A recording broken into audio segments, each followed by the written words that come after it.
কয়েক বছর হলো স্বামীটা প্রবাসে। তারে ছাড়া থাকতে আমার খুব কষ্ট হয়। মাঝে মাঝে ছুটিতে আসে 2-3 বছর পর পর, কিন্তু 1 মাস 2 মাস থাকার পরে আবার কলিজাটা ছিঁড়া লইয়া চইলা যায়। খুব কষ্ট হয় তারে ছাড়া থাকতে। তারে যে আমি অনেক ভালোবাসি, আমার স্বামীও আমারে তার প্রাণ দিয়া ভালোবাসে। আমারে ছাড়া থাকতে তারও অনেক কষ্ট হয়।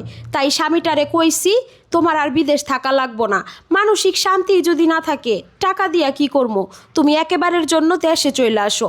আমার স্বামীও রাজি, সেও আমারে ছাড়া থাকতে চায় না, সেও একেবারের জন্য দেশে ফিরে আসতে চায়। কিন্তু তার পরিবার, আমার পরিবার, তারা কেউ চায় না আমার স্বামী দেশে আসুক।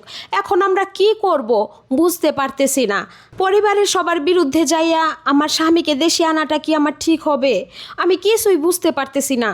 কেউ যদি পারেন আমাকে একটা সঠিক পরামর্শ দিয়ে একটু সাহায্য করেন না। আমি আমার স্বামীটারে খুব কাছে পাইতে চাই।